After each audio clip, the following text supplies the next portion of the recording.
Oi pessoal, bem-vindos a mais um episódio da terceira temporada do MegaCast Convida.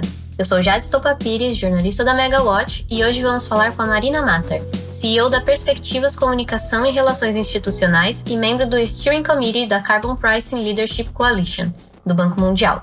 Especialista em questões de sustentabilidade, a Marina conversou com a gente sobre a Conferência das Nações Unidas sobre Mudanças Climáticas de 2021, mais conhecida como COP26, que se iniciou nesta semana e vai até o dia 12 de novembro. Esta edição, que acontece em Glasgow, na Escócia, é a 26ª Conferência das Partes da Convenção Quadro das Nações Unidas sobre a Mudança do Clima, UNFCCC, assim como a terceira reunião das partes sobre o Acordo de Paris de 2015, do qual o Brasil faz parte. Sobre isso, nós tivemos uma conversa bem bacana sobre a agenda da COP26 e a atuação brasileira nesses regimes de negociação ambiental internacionais, incluindo o que se espera conquistar nesta edição. Também discutimos temas relevantes e bastante atuais do setor, como a transição energética e o mercado de carbono. Espero que vocês curtam e aprendam, assim como eu, um pouco mais sobre esses assuntos.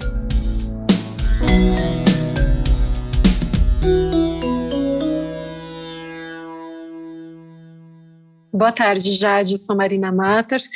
Eu sou fundadora e CEO da Perspectivas, que é uma consultoria de comunicação e relações institucionais, e também sou membro da Carbon Pricing Leadership Coalition do Banco Mundial, na governança desse grupo, né? E também sou secretária executiva da Frente Parlamentar pelo Brasil Competitivo e em alguns outros projetos. Aí tenho acompanhado aí bastante tema de economia de baixo carbono já há alguns anos. Eu gostaria de começar pedindo para você fazer um breve histórico sobre a atuação brasileira nos regimes de negociação ambiental internacionais, mais ou menos assim, como o Brasil costuma se portar, os nossos temas de maior interesse nesse âmbito e quais as principais mudanças que temos visto nos últimos anos em relação à nossa postura que já tinha sido consolidada, né?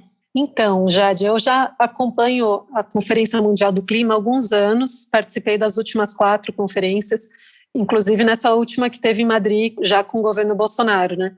O Brasil, desde o início, teve sempre uma participação bem de relevância assim, nas negociações da COP, principalmente no governo Dilma, depois Temer, mas a gente assumiu uma meta bastante ambiciosa no Acordo de Paris, né? Mas, recentemente, a gente teve também a Cúpula do Clima, organizada pelo presidente Joe Biden em abril, e nessa cúpula a gente ainda intensificou a meta de redução de emissões aqui do Brasil. A redução ela ficou em 43% das emissões, e zerar o desmatamento ilegal até 2030 e atingir a neutralidade climática até 2050. Então, a meta que já era ambiciosa do Brasil, ela foi ainda intensificada. Os outros países da cúpula também ampliaram a meta deles, como os Estados Unidos, a China, a Rússia. A China, por exemplo, eles se comprometeram a zerar o consumo de carvão mineral como fonte energética até 2030, que é um baita desafio também para a China. O Brasil, a gente sempre teve uma delegação muito grande, principalmente no governo anterior, e aí na última conferência que eu participei também, acompanhei o trabalho que foi liderado na época pelo ministro Ricardo Salles, que ele foi o chefe da delegação, né? E as negociações acabaram com relação ao artigo 6º do Acordo de Paris, que trata do mercado de carbono. E nessas negociações, assim, eu acompanhei muito de perto, porque eu estava lá, né, o ministro sempre recebendo todos os brasileiros que estavam lá, e ele sempre fazia questão de ouvir a posição do setor privado, das ONGs, ele sempre, todo final de tarde praticamente, a gente tinha reunião com ele e ajudava e levava o nosso posicionamento. Então ele sempre foi muito aberto durante a COP, e a impressão que eu fiquei, que vi lá de perto, ele defendeu muito bem o Brasil lá na época, ele estava com uma postura muito firme nas negociações, que às vezes acaba prejudicando, né, ter uma postura tão firme, mas ele foi muito firme e defendeu o Brasil, principalmente com relação aos países desenvolvidos, né, porque o que ele sempre disse é que os países desenvolvidos tinham aquele compromisso de investir nos países em desenvolvimento para ajudar na redução das emissões, mas que esse orçamento nunca apareceu. Então, o que ele sempre insistiu na última COP é que, enquanto a gente é rico em energia limpa, a gente tem uma meta ambiciosa. Hoje, praticamente 3% das emissões globais são do Brasil, é muito baixo em comparação a alguns outros países, e a gente tem 80% de fonte de energia limpa, né? Então somos também um potencial muito grande nessa parte de energia eólica, energia solar, temos o biodiesel, né, etanol, enfim, a gente tem muitas soluções no Brasil e tem a floresta ainda preservada, né, em comparação com outros países que já nem tem mais a floresta. Então, assim, eu entendo muito a postura como o governo brasileiro defendeu essas negociações. Eu acho que está no momento que a gente está discutindo o artigo 6º, que vai estabelecer as regras do mercado de carbono. E isso impacta na competitividade dos países. Então, até certo ponto, eu concordo que a gente tem que ser firme mesmo numa negociação.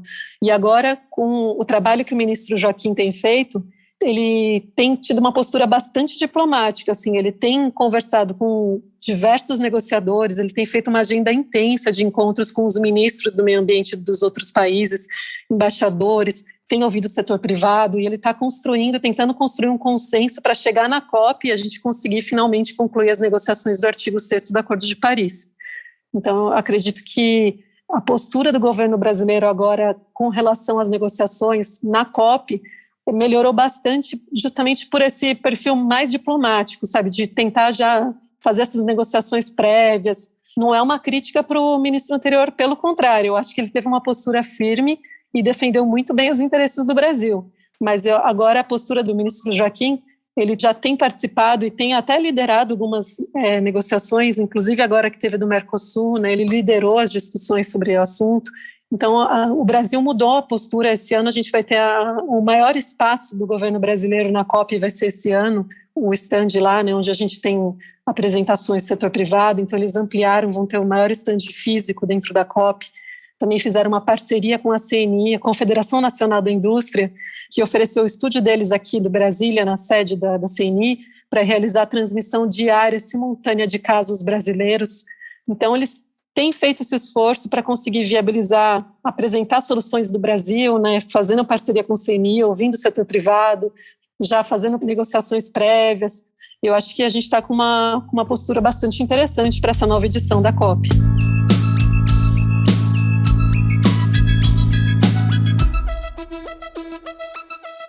Já que você comentou do artigo 6º, a gente sabe, então, que um dos nossos temas mais afetos, né, é a questão do mercado internacional de carbono. Mas, em se tratando da COP26, esse talvez não seja um tema de tanta relevância agora. A Inglaterra, né, o Reino Unido, vão querer pautar outras coisas, como a questão das florestas, a questão do aquecimento global. Só que para o Brasil é um tema muito importante, né? Você vê o país discutindo essa questão de uma forma paralela na conferência, ou você acha que vai conseguir dar um destaque para essa questão? E quais seriam as nossas pautas em relação a isso mesmo? Então, o mercado de carbono, as discussões sobre precificação de carbono e regras para o mercado de carbono global é uma das principais estratégias para ajudar os países a reduzir as emissões e atingir a meta do Acordo de Paris.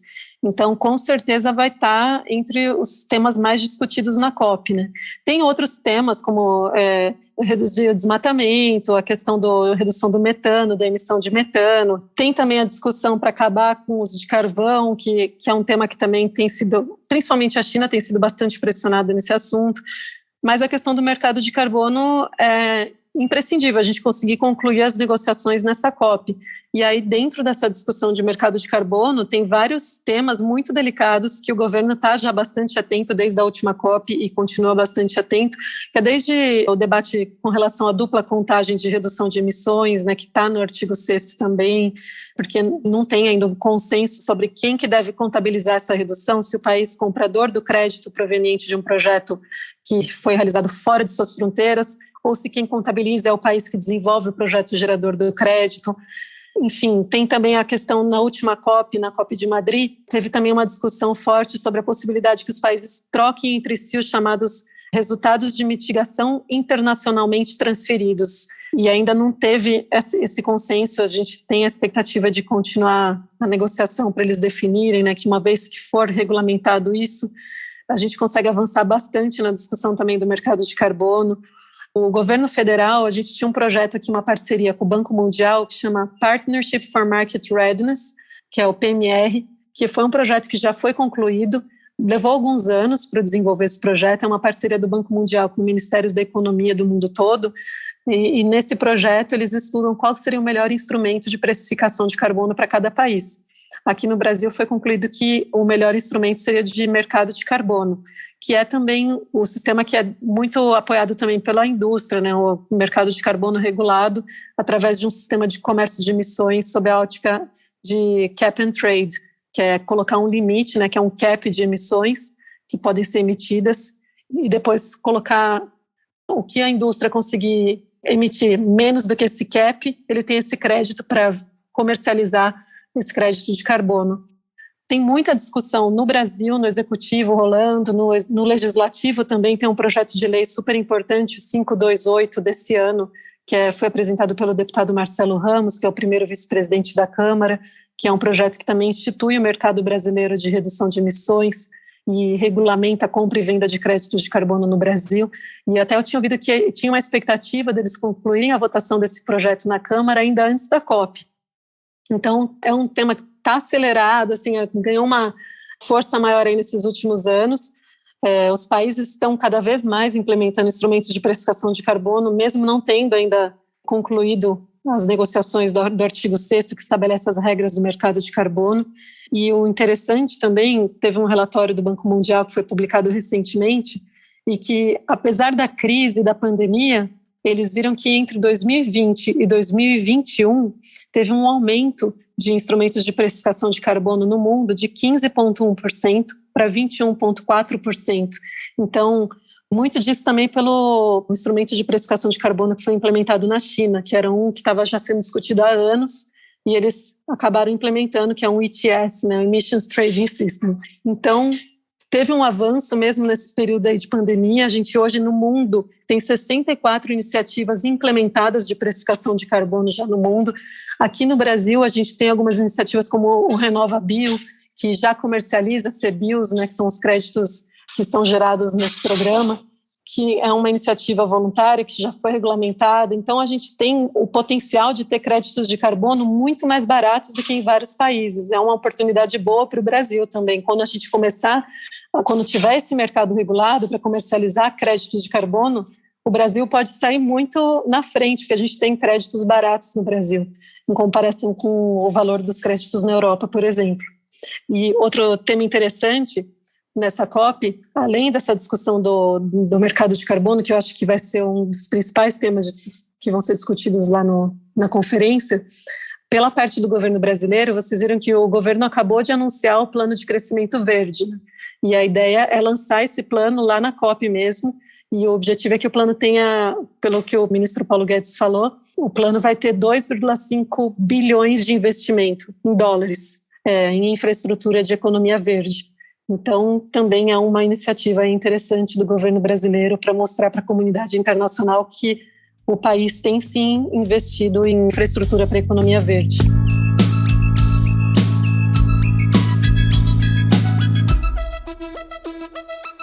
Que foi lançado esse plano agora segunda-feira, né? Junto com o comitê e tudo mais. Você comentou um pouco, né, da atuação do governo brasileiro, tanto de forma nacional quanto perante a comunidade internacional, né, como que os ministros do meio ambiente têm agido e tal. No início desse ano, o Brasil foi um dos países escolhidos pela ONU para liderar o diálogo de alto nível sobre energia, né, sendo selecionado como líder do tópico específico de transição energética.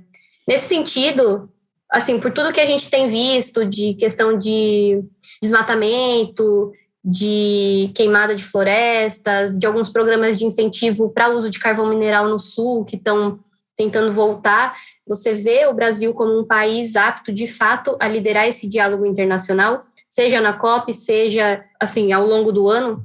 Com certeza, acho que faz todo sentido, porque o Brasil já é uma potência em energia limpa, a gente tem energia de hidrelétrica, agora com a crise hidroenergética, a gente viu que precisa diversificar e que a gente está atrasado até na diversificação da matriz elétrica, né? E o Brasil, a gente tem um potencial enorme para energia eólica, energia solar, hidrogênio verde. Já saiu nos jornais que ano que vem vai ter uma produção grande, uma das maiores produções do mundo de hidrogênio verde. Vai começar a produzir provavelmente no final do ano que vem, início do próximo ano, para uma indústria brasileira, a Unigel. Então, é um hidrogênio verde que a gente vai exportar. Então, assim, o Brasil tem um potencial enorme para energia limpa. E tem também o RenovaBio, né, o programa que a gente tem aqui, que também na parte de biocombustíveis é uma potência o Brasil na área de biocombustíveis, bioquerosene de aviação, a gente tem já condições, tem tecnologia para produção de bioquerosene, tem condições de produção em escala. Falta só agora uma política pública que garanta a previsibilidade para os investidores virem e investirem, porque sem uma política pública não tem previsibilidade e aí não tem como o investidor iniciar uma produção em larga escala aqui no Brasil, mas a gente tem potencial para bioquerosene de aviação aqui no Brasil. E isso viabiliza a redução de emissões do setor de aviação, né, que também tem uma meta super ambiciosa de redução de emissão. Então, com a produção de soja que a gente tem, que a gente exporta muita soja, uma parcela muito pequena disso daria para a gente simplesmente investir na produção de bioquerosene de aviação aqui e ainda exportar também esse produto já com valor agregado.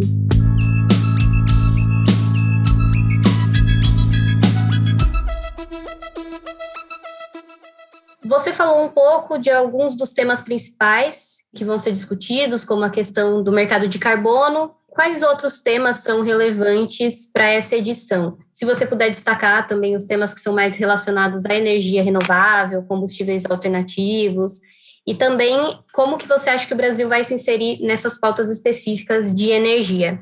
Como eu disse, assim, o governo brasileiro eles têm feito um esforço agora, principalmente agora na véspera da COP, com esse programa de crescimento verde, tem todo o exemplo do RenovaBio, né, toda a produção de etanol que a gente tem aqui, que é um exemplo para o mundo, parte de hidrogênio verde que eu comentei, bioquerosene de aviação, todo o potencial que a gente tem para biocombustíveis, enfim, tem muita solução que o Brasil pode mostrar como exemplo.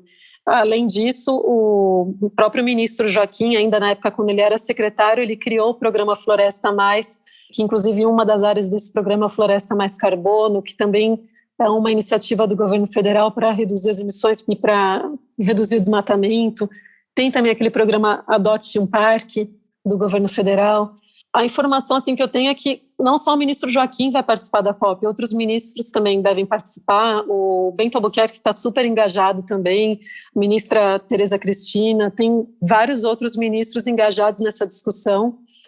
E eu vejo assim, toda essa discussão de economia de baixo carbono para o nosso país como uma super oportunidade. Eu sempre disse isso já há alguns anos, eu não vejo como um desafio para o nosso país, é uma oportunidade, porque a gente tem todo o potencial para liderar essa discussão. A gente já tem energia limpa, a gente tem a maior biodiversidade do mundo, tem um mercado grande, tem indústria forte, e a gente tem esse potencial para gerar energia limpa, né? Para gerar soluções de baixo carbono. Agora, com essa planta que eu comentei com vocês, que a partir do ano que vem a gente deve ter uma das maiores produções do mundo de hidrogênio verde, que é um tema também que está super em alta, né? Uma demanda cada vez maior no mundo.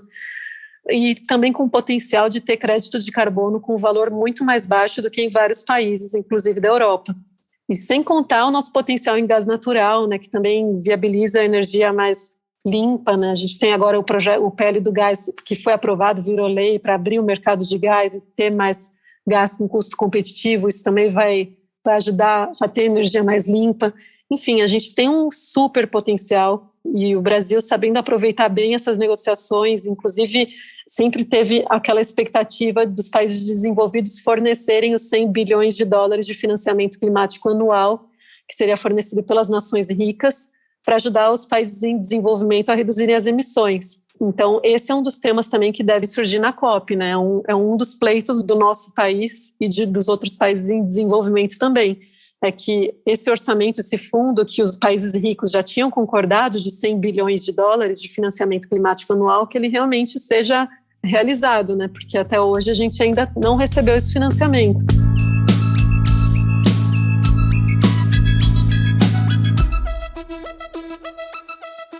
Eu acho interessante a gente falar um pouco mais sobre o grande tema, de uma forma mais geral, assim, das mudanças climáticas do aquecimento global. Que, assim, o mundo agora tem visto uma mudança geopolítica, né, que decorre principalmente das trocas de poder nas grandes potências. Por exemplo, a eleição do Biden nos Estados Unidos, a maior participação do Partido Verde na Alemanha. Isso faz com que essas discussões sobre mudança climática e metas de emissão zero de carbono e transição energética sejam tratadas com mais atenção, né, fiquem mais em voga. Ainda mais quando esses mesmos países que estão passando por essas mudanças políticas passam por situações de cheias, ondas de frio, ondas de calor, etc., né? Você acha que essas mudanças políticas e na visão de como eles lidam com essas coisas desses países do norte vão gerar impactos positivos relevantes na questão climática? Olha, eu acredito que sim, porque, na verdade, a sustentabilidade, a economia de baixo carbono é um esforço compartilhado, né, entre o poder público, a sociedade, a academia, né, o setor privado. Então, quanto mais forte é a pressão da sociedade por políticas climáticas mais robustas, maior vai ser a pressão no poder público e também no setor privado para criar soluções. Você disse muito bem que até a eleição do Joe Biden a gente pôde observar nessa mudança, e também agora nas eleições na Alemanha, né, que o Partido Verde acabou ganhando um espaço muito grande, e que até eu acho assim, que a impressão que passou é que esse tema cresceu muito na véspera das eleições da Alemanha, né, porque tiveram as enchentes na Alemanha, e aí até o tema da mudança climática acabou ganhando muita força. Mas o que é importante também destacar é que mudança climática sempre existiu, né? Não é uma novidade agora, um fenômeno novo. As populações sempre se deslocaram para se adaptar à mudança do clima, sempre existiu mudança climática.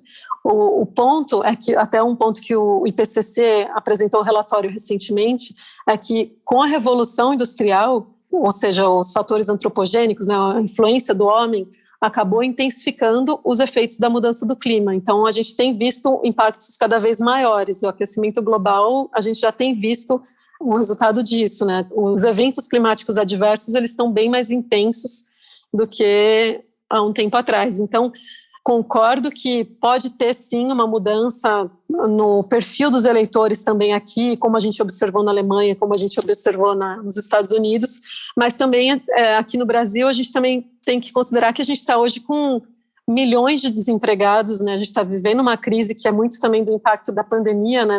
Que é um problema, um desafio global, não só no Brasil, o mundo vive uma crise agora como resultado da pandemia.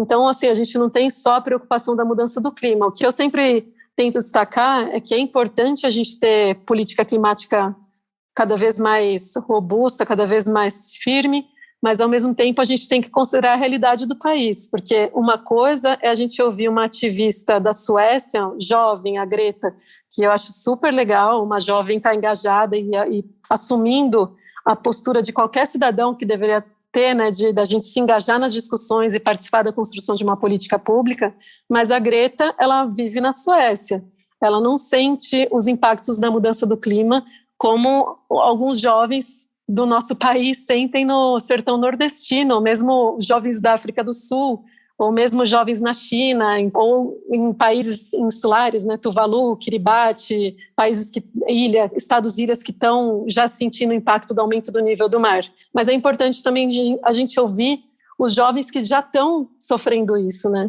Será que essa é a principal prioridade deles hoje? Ou, claro, existe essa preocupação, a gente tem que se preocupar com a mudança do clima, mas no Brasil a gente ainda tem um problema enorme de saneamento, que é inadmissível a gente estar ainda tão atrasado, assim, uma das maiores potências mundiais, a gente está atrasado ainda em saneamento. Existe agora a expectativa de melhorar, né, com o marco do saneamento, mas tem, assim, milhões de desempregados. Então, a realidade nossa e de vários outros países é bem diferente da realidade da Greta. Então, por isso que eu acho interessante a gente acompanhar as negociações internacionais dentro de uma conferência, porque é importante que todas as partes sejam ouvidas. E o Brasil, a gente tem levado o nosso interesse lá de não só defender que os países ricos cumpram com a sua promessa de ter esse fundo anual de 100 bilhões de dólares para os países em desenvolvimento reduzirem as emissões, lembrar sempre no fato de que as emissões brasileiras são 3% das emissões globais, que a gente tem ainda uma floresta forte, preservada aqui no Brasil em comparação aos outros países, e todo o potencial que o Brasil tem de energia limpa, né,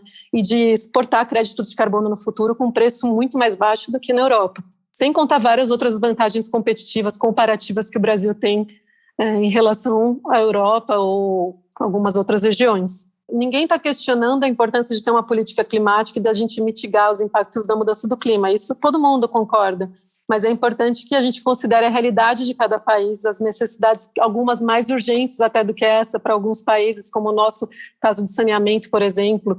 Então, são realidades diferentes, é importante que todos sejam ouvidos e não só de palanque para uma Greta da Suécia, mas também para os jovens aqui do Brasil, para os jovens dos países insulares que estão desaparecendo com o aumento do nível do mar, enfim, que todas essas necessidades e realidades sejam ouvidas antes de definirem um mercado de carbono que vai impactar o mundo todo, né? O ponto principal agora nessa conferência, claro que a gente tem que fechar uma regra de mercado de carbono internacional, considerando a realidade de cada país e também com muito cuidado para não assumir uma meta extremamente ambiciosa que acabe impactando no custo de energia, por exemplo, porque dependendo dessa ambição, né, da meta que a gente assume, do compromisso que a gente assume, que nem questão de, na China, por exemplo, que eles agora se comprometeram a acabar com a utilização de carvão e tal, o que a gente precisa tomar cuidado é que o custo da energia, principalmente aqui no Brasil, que a gente está falando um pouco do Brasil, né, que é onde a gente está, o custo já é extremamente alto de energia. Então, enquanto a gente não tiver energia eólica, energia solar, um custo viável, um preço competitivo, né?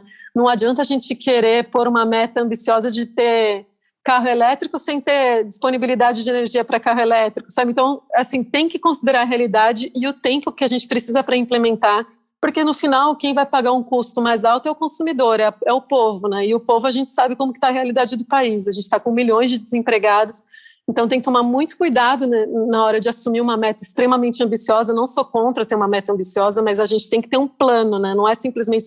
É importante ter uma meta ambiciosa, mas como que a gente vai chegar lá? Qual que é o plano? Porque senão a gente vai só aumentar o custo de uma energia e dos produtos e o povo que vai pagar.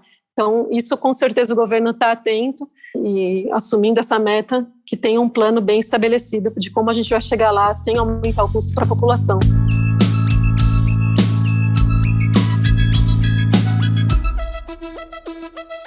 Legal, Marina, muito obrigada. Queria agradecer a sua disponibilidade, a sua participação aqui no nosso podcast e também te desejar uma boa COP. Obrigada, Jade, para todos nós, né? Que o resultado seja muito positivo para a gente e para todo mundo aí. Obrigada pela oportunidade, foi um prazer falar com você.